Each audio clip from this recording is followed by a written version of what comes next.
Hi, welcome back to Zane Customs. In this week's episode, I'm going to be resculpting my very first sculpt ever.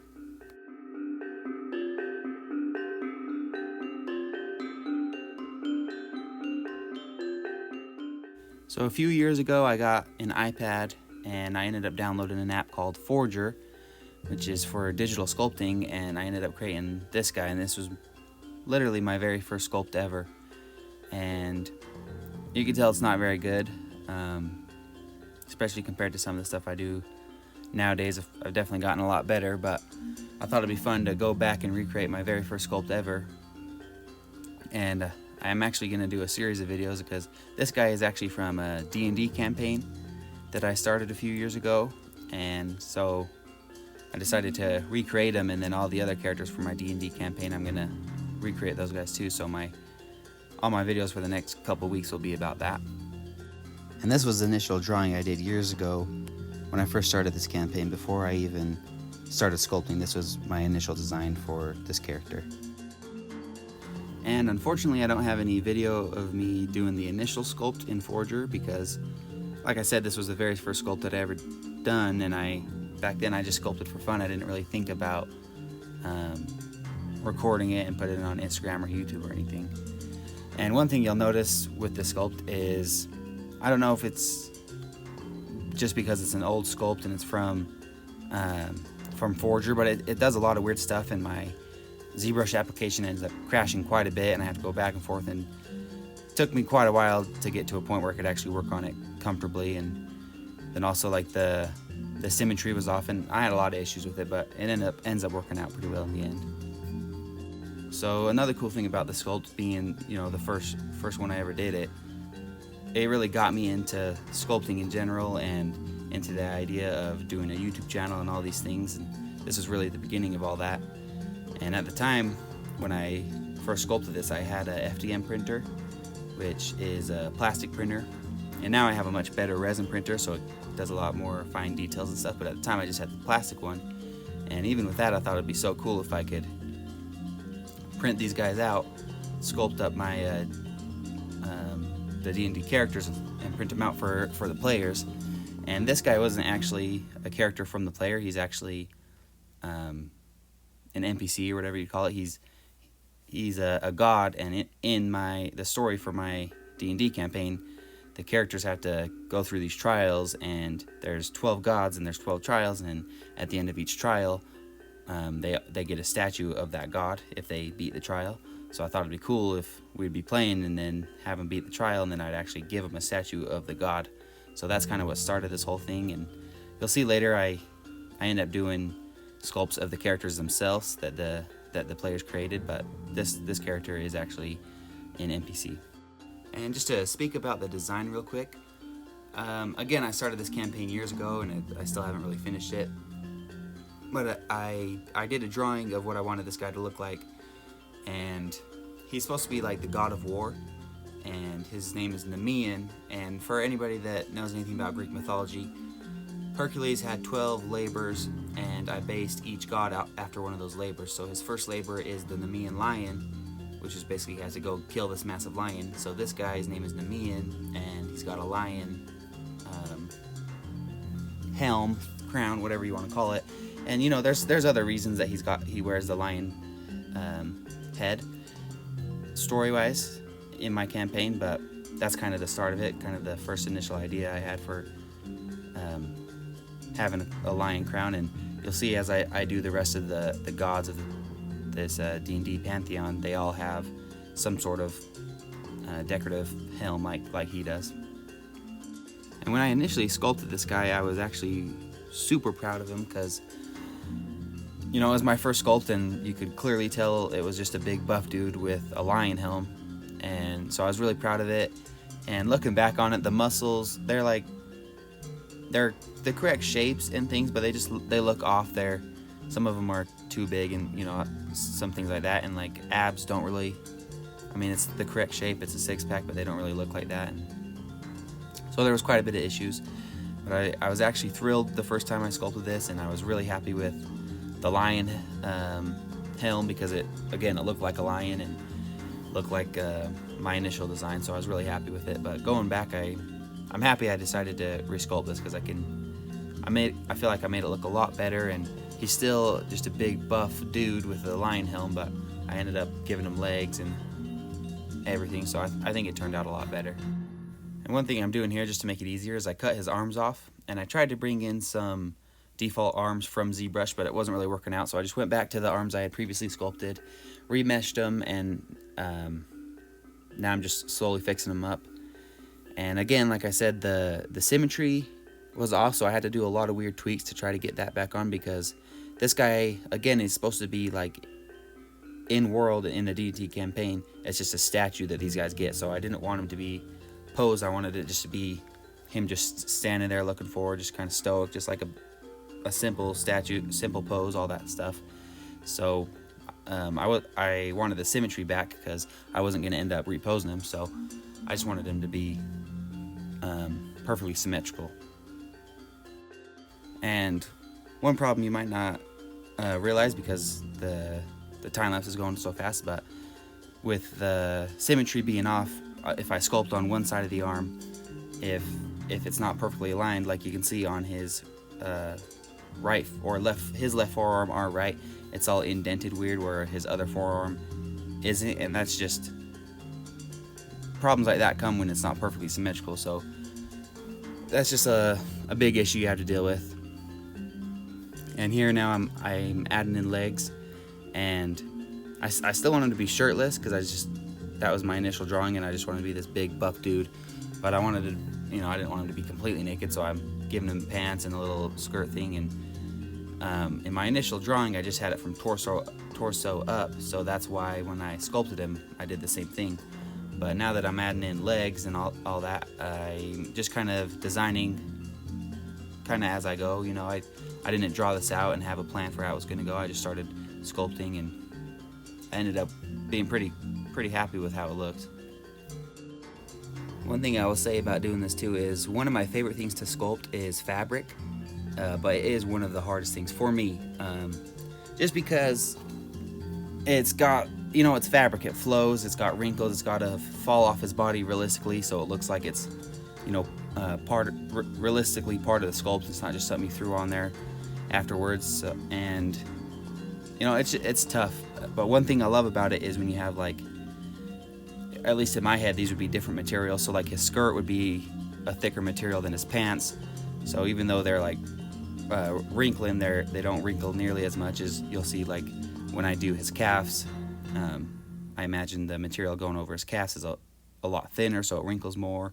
And just things like that get me excited when I'm doing a sculpt, and at least I feel like it. You can tell that they're supposed to be different materials, or like one of them's maybe got some leather or something, so it looks a lot thicker. And then back to the lion, when I first initially sculpted him in Forger, Forger has the ability to do texturing and stuff, but it's not way great, and I wasn't very good at it. But now that I've learned ZBrush and I've actually been doing quite a bit of texturing and stuff, I decided to try and make this lion look like he was a real lion, and like maybe this god killed this lion and is wearing him as a helm. I didn't want it to look like he was like metal or a piece of armor or something. I wanted it to be a real lion on there, so I went in and textured the mane and the fur, and looks a lot better. I think you can take it a lot further, and I know ZBrush has the ability to do literal hair, so you can see every individual hair, but I haven't learned all that stuff yet, so I'm happy with how it looks now.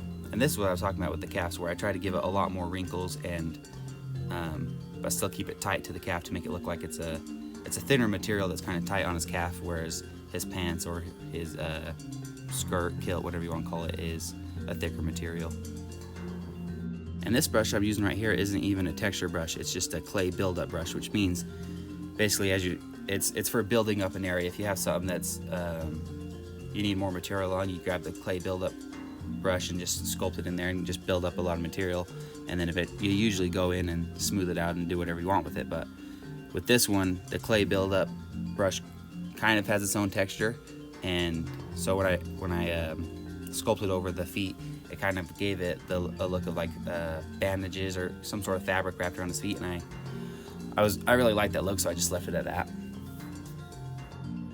And this is one thing that is just so much better doing in ZBrush versus Forger. In Forger, the initial sculpt I started off with that I brought in here, the very first sculpt I ever did, it was just one sculpt, it was just one mesh.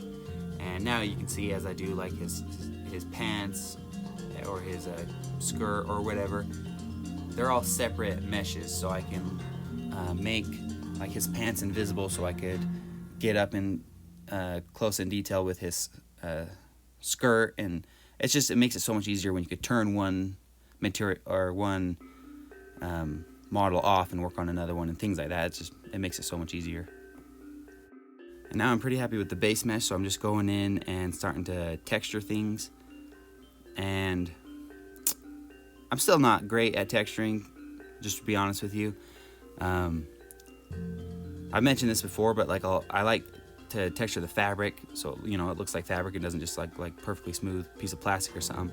But then once I go to 3D print it, a lot of times those details are just kind of lost. So when I 3D print something, I try to do the texture super heavy so that it shows up in the print. But I hate the look of it in the computer when it's super heavy. I think it just looks terrible. So it's just kind of a fine line. Sometimes I'll have two separate meshes, like my mesh to like show off and do the video on and post on Instagram, and then I'll have a mesh that I'll use for actually printing, because sometimes the mesh looks really good in here, but the texture is actually a lot shallower than you might think, and once you go to actually print it, it doesn't really show up well at all. So that's one thing I struggle with. And then also now I'm going here and coloring him. In my initial design and idea for it, these guys would get a statue and it'd just be like a solid brass statue or something, and in game these statues would give you powers and stuff.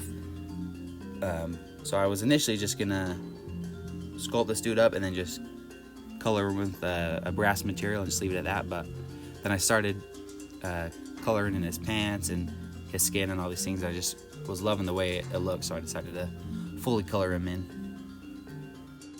And I think it looked really good doing the different materials too, because you could have, like, obviously he's got a lot of skin showing, so his body is a skin material, and then his pants are a satin material, and then like some of the trim around his skirt and stuff are a more metallic material, so it's more shiny.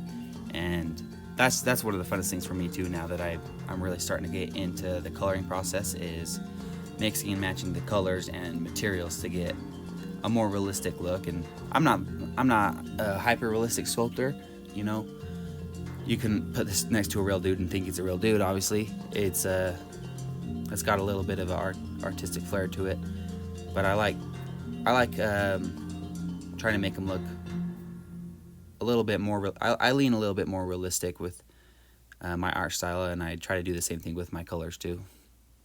And one thing I'm most proud about on this sculpt now is his shoulders. If you go back and look at the previous sculpt, he looked fine, but his shoulders were maybe a little bit too defined and didn't really blend well into his arms, and I think they turned out nearly perfect, at least in my opinion. I love the way his muscles end up turning out here, and now I'm actually adding the arms, merging them with the body, and then I can go in and blend them, because it's nice having the arms be separate materials, because you can sculpt them how you want without having to worry about the body, but then they look like two separate materials, and as hard as you may try, it's hard to make them look like they're actually attached. So in the end I ended up merging them, and then you can just blend it right through, and they look like they were there the whole time.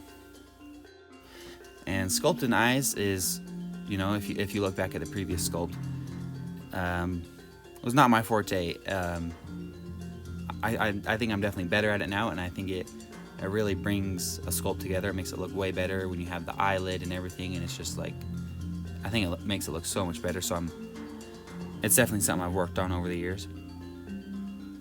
But it can be hard, especially when your sculpt isn't symmetrical. But one thing I ended up doing is just covering his eye up with more skin, because and a scar, because I kind of have some ideas story-wise some plans for why he has a jacked up eye, and I wasn't sure if I was gonna do it. And then sculpting on this, it was kind of hard to get that eye working, so I was like, screw it, I'm just gonna do it and make that happen story-wise.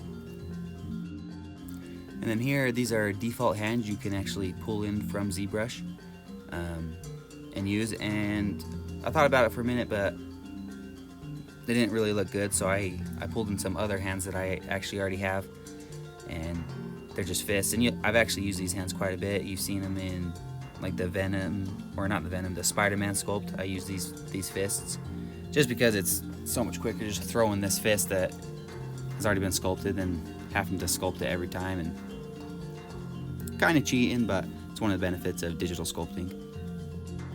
And now at this point, I'm pretty much done with the sculpt, just doing some final touch-ups and details. And sometimes if you have to remesh to fix something, it'll ruin other things, so I'm just going back and forth and making sure that everything looks good. Again, I don't go hyper realistic. I could go in and add a lot of skin texture to this dude, and I might do that later, but I'm really happy with where he's at, and he looks 1,000 times better than my very original sculpt. So I was really just happy with where I ended up here. That's it right there. That's the whole sculpt. Here's some beauty shots for you guys to check out. I was really happy with how the sculpt turned out. If you liked the video, I super appreciate anybody that's willing to like, comment, subscribe, anything like that. And you could also check out my Instagram and my Etsy. Those are both at Zane Customs. Anything you see me sculpt up here will be on my Etsy account if you want to buy it. So check that out if you're interested. And thanks for watching. I'll see you next week.